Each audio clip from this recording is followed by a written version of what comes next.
유형별 공부법의 박정훈입니다. 이번 시간에는 애니어그램 9가지 유형에 대한 이해의 시간을 가지도록 하겠습니다.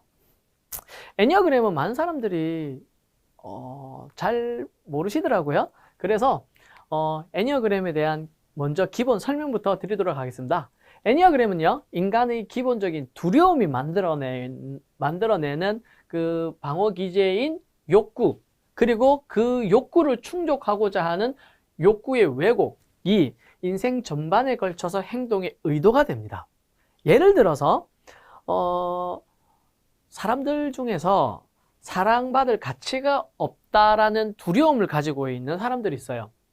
애니어그램에서는 2번 유형에 해당되는데 항상 내가 혹시나 사랑받을 가치가 없을까 되게 전전긍긍하면서 되게 두려워하는 사람들이 있어요. 이런 사람들은 사랑을 받기 위해서 필요한 사람이 되고자 하는 욕구로 이제 발전하기 시작하게 됩니다.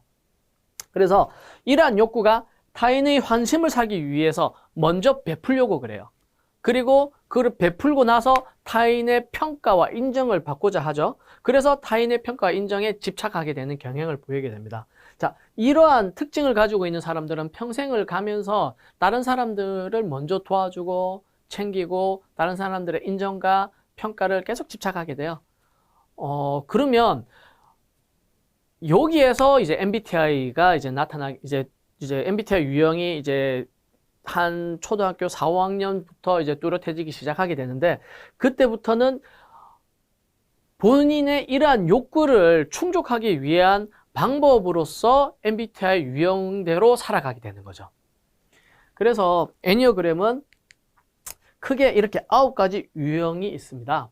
1번부터 해서 9번까지 되고 이렇게 순환하는 구조로 이렇게 이루어져 있고요. 각각 유형마다 근본적인 욕구가 다 달라요. 그리고 이 욕구를 어떻게 학습 의지로 발전시키느냐가 애니어그램 공부법인 겁니다. 특히 이 근본 욕구를 잘 이끌어주면 학습 의지로도 발전이 되고 또 긍정적인 학습 정서가 만들어지게 되는 것이죠. 이게 바탕으로 이제 아이들은 성장을 하면서 공부를 더욱더 잘하고 싶은 마음이 생겨나게 되는 거고 기꺼이 하려고 하는 거죠. 어떤 아이들 보면은 정말 스스로 정말 열심히 하려고 하는 아이들 볼 수 있잖아요. 그런 아이들이 어떻게 보면은 알게 모르게 그 부모님이 그 아이의 유형에 맞게 잘 이끌었기 때문에 그렇게 가능해졌던 것이었습니다. 자, 그러면 이제 애니어그램에 대해서 좀 더 구체적으로 알아보도록 하겠습니다. 사람은 기본적으로 이 초점을 맞추는 게 크게 대비, 의지, 가치 이 세 가지로 볼 수 있게 됩니다. 그래서 미래에 대한 불확실성에 대해 두려움을 피하고자 대비하는 사람들, 이런 사람들이 있고요. 두 번째, 과거의 수치심으로 자신의 가치를 잃을까 두려워하는 사람들이 있고요. 세 번째, 현재 자신에게 주어진 상황에 의지로 대항하려고 하는 사람들이 있습니다. 그래서 자, 크게 머리, 가슴, 장형으로 나뉘게 되고요. 이 머리형 안에 세 가지 유형, 가슴형의 세 가지 유형, 장형의 세 가지 유형으로 나뉘게 되는 것이죠. 자, 그래서 머리형 같은 경우에는 5번 사색가형이 속하게 되는데, 외부 세상에 대한 두려움으로 내면으로 숨어서 전문 지식을 쌓아 미래의 불확실성을 줄이려고 하는 사람들입니다. 이 5번 유형들은 기본적으로 전문적인 지식을 계속 파고들고 이해하려고 하는 경향을 가지고 있어요. 특히 어릴 때부터 조용히 책 보고 생각하고 사색하는 걸 좋아하는 아이들입니다. 그래서 이 아이들은 생각하는 걸 되게 좋아해요. 그래서 기본적으로 학습 능력이 되게 좋습니다. 그래서 전문 직종에 이 5번 유형이 정말 많이 있는 편입니다. 보통 보면은 아이들 중에서 책 읽는 거 되게 광적으로 좋아하는 아이들 대부분 다 5번 유형이에요. 그리고 7번 유형, 열정가형입니다. 내면의 두려움을 피해 외부로 회피하는 사람들로 두려움, 걱정, 불안 등을 덮어두고 피하려고 하면서 즐거움, 재미를 탐닉하려고 하는 사람들입니다. 이 유형의 사람들은 되게 아이디어가 많고 창의적이면서 자신의 호기심을 충족하기 위해서 많은 것들을 막 이제 찾아서 이렇게 돌아다니는 탐험가 같은 사람들이에요. 그래서 자기 호기심을 충족하는 거에 대해서 기꺼이 막 빠져들고 즐기는 사람들이에요. 그래서 이 7번 열정가형의 아이들은 정말 호기심이 많고 그 호기심을 충족하는 과정에서 기꺼이 엄청난 집중력을 보이죠. 그런데 문제는 이제 어머님들이 이 7번 아이들이 되게 산만한 것 같고 호기심은 많은데 공부랑 연결이 안 돼서 아이들 억지로 공부하는 그 수학, 영어로 끌어들이다 보니까 7번 아이들이 호기심을 충족하는 것과 공부하는 것을 별개라고 생각을 해서 공부를 싫어하는 경우가 많은데, 실제로 이 유형의 아이들을 특징을 잘 이해를 하고 이 호기심을 공부로 잘 연결시켜 준 케이스들은 정말 공부를 잘하게 되는 경우가 많습니다. 7번 유형도 그래서 학습 능력이 되게 뛰어난 모습을 보이게 됩니다. 그리고 6번 유형.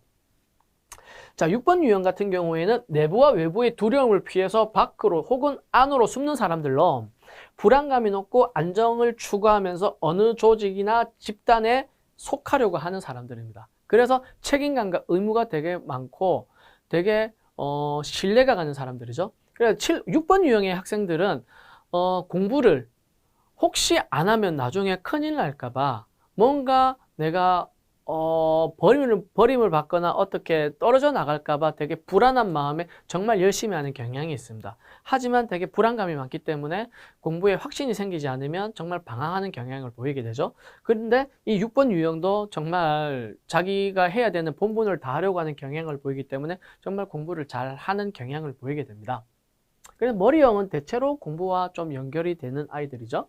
자, 다음은 가슴형입니다. 자, 가슴형은 앞서 처음에 소개했던 그 2번 유형과 4번, 3번 유형이 속하게 되는데, 2번 유형은 외부로 보여지는 자신의 이미지에 집중하면서 타인으로부터 관심과 사랑을 받고자 하며 타인의 인정과 평가에 연연하는 사람들, 특히 매우 친근하고 사교적입니다. 자, 2번 유형은요, 공부보다는 관계에 대해서 정말 연연하는 아이들이에요. 그래서 2번 유형 아이들한테 공부를 너무 강요를 하게 되면, 특히 부모가 사랑하는 마음에, 걱정하는 마음에 공부를 엄청 강요하게 되었을 때 2번 아이들은 엄마가 날 미워하나 보다, 내가 공부를 못하면 나는 엄마한테 사랑받을 가치가 없는 존재가 되나 보다 라고 인식을 하게 됩니다. 그래서 사춘기 때 엄청 강렬하게 반항하는 모습을 보이게 돼요. 2번 유형 같은 경우에는 정말 공부보다도 먼저 이러한 욕구를 충족하는 게 반드시 필요합니다. 다음 4번입니다. 4번은 예술가형으로 자기 내면에서 추구하는 자신의 이미지에 집중하며 타인과 다른 정체성 확립에 초점을 맞춥니다. 그리고 자기만의 영감이 좋고 예술적 감각이 뛰어나죠. 그래서 4번 유형의 아이들은 어릴 때부터 그림 그리거나 혼자 사색하거나 뭐 어떤 스토리를 만들거나 이런 것도 되게 좋아하고요. 나는 남들과 다르다라고 생각을 항상 합니다. 제일 겁내하는 게 내가 남들과 똑같은 평범한 존재가 될까봐 제일 두려워하죠. 그래서 내면에 이상적 가치가 있고 이 가치가 정말 본질적이고 중요한 거라고 생각을 해서 현재 자신의 모습에 대해서는 크게 가치 평가를 하지 않는 경향을 보여요. 그래서 조금 자기 파괴적인 모습을 보이기도 하고요. 자기 연민에 빠지는 모습도 보이게 됩니다. 그리고 남들이 공부를 해야지, 나중에 너 어떻게 될래? 막 이런 말들 자체가 이 아이들한테는 나는 남들과 달라서 공부 못해도 괜찮아요 라고 받아들일 가능성이 매우 큽니다. 그래서 4번 유형 같은 경우에는 실제로 지금 현재 학교나 뭐 그 사회에서 정말 힘들어하는, 스트레스를 많이 받는 아이들이 정말 많아요. 이 아이들은 대체로 지금 현재 일반 학교에 가면 정말 스트레스가 높고 학교 생활 적응을 못하는 경우가 많은데, 대체로 예고나 뭐 예체능 계열 쪽에서는 정말 두각을 나타내는 아이들이 많죠. 이 4번 유형 같은 경우에 공부에 너무 압박을 주게 되면은 정말 힘들어지는 경우를 많이 보게 됩니다. 그리고 3번입니다. 3번은 성취가형으로 내면과 외부 모두 보여지게 되는 자신의 이미지에 집중하며 실질적인 실력, 능력을 인정받고자 하며 인정 욕구가 매우 강합니다. 그래서 3번 유형의 아이들은 기본적으로 공부를 잘하고 싶어 해요. 공부를 잘해서 남한테 인정을 받고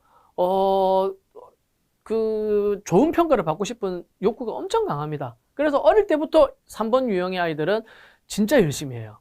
이게 전형적으로 이제 입시열이 되게 높은 아이들인데 3번 아이들은 대체로 자신의 감정을 가슴형이라서 좀 감정적인 아이들인데도 불구하고 3번 유형은 감정적인 부분을 가장 억누르면서 정말 실력으로 뚫어내려고 하는 경향을 보이게 되죠. 그래서 정말 3번 아이들은 공부를 잘하는 경향이 보이게 되고 실제로 이 가슴형들 중에서 전문 직종에 제일 많이 분포되어 있는 아이들이 3번 유형입니다. 자, 다음은 장형입니다. 장형은 의지를 대변하는데 8번 도전가형은 외부에 대항하는 의지가 강한 사람들로 타인에 대해 자신의 독립성을 침해받지 않으려는 경향이 강하다. 그래서 항상 외부로 이렇게 밀어내려고 하는 경향을 보여요. 그리고 모든 것을 자기 스스로가 하려고 하고 독립적으로 뭔가 움직이려고 합니다.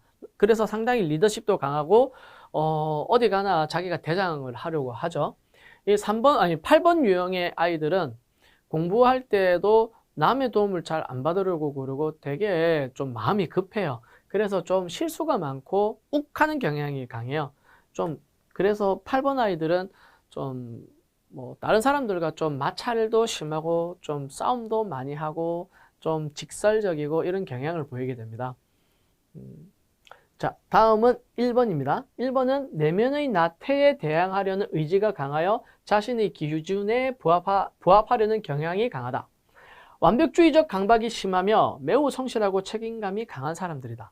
자, 1번 유형은요, 내면의 나태함에 대해서 되게 방어를 하려고 그래요. 그래서 되게 성실해요. 그리고 완벽주의에 대한 강박이 엄청 강하죠. 그래서 1번 유형의 아이들은 정말 어릴 때부터 애 어른 같다는 느낌을 많이 받게 됩니다. 정말 열심히 하죠.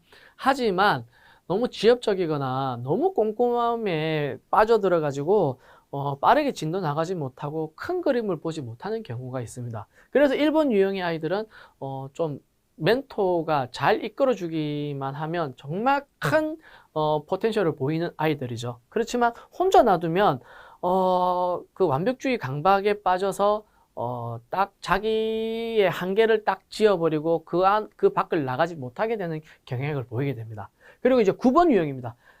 내부와 외부 모두 대항하려는 의지가 강하고 타인과의 갈등을 매우 싫어합니다. 그리고 내면의 안정을 추구하며 태만한 모습을 보이는 편입니다.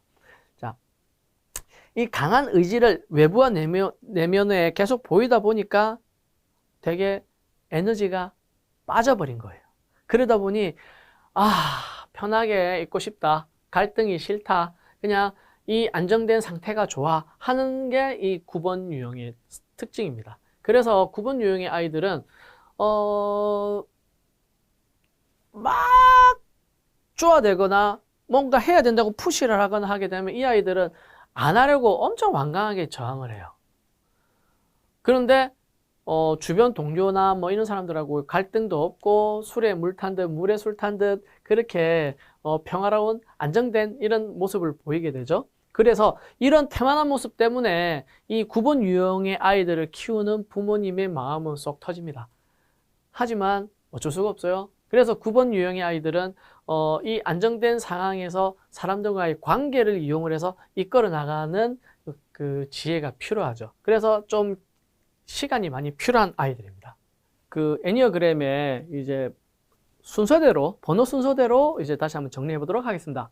자, 가슴형, 머리형, 장형 순서대로 이렇게 이루어져 있는데, 자, 가슴형은 2번, 3번, 4번. 가슴형들은 수치심이 이 사람들을 움직이게 만드는 원동력이에요. 그래서 부끄럽거나 수치스러웠던 상황을 계속 곱씹는, 그래서 과거에 되게 집착하는 경향을 보이게 되고 감정 중심의 아이들입니다. 자, 다음은 머리형입니다.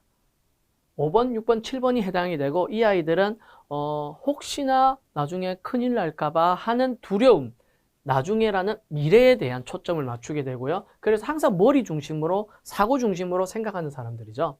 자, 다음은 장형입니다. 장형은 8번, 9번, 1번으로 현재를 저항하는 분노의 힘으로 의지 중심으로 세상을 살아가는 사람들이에요.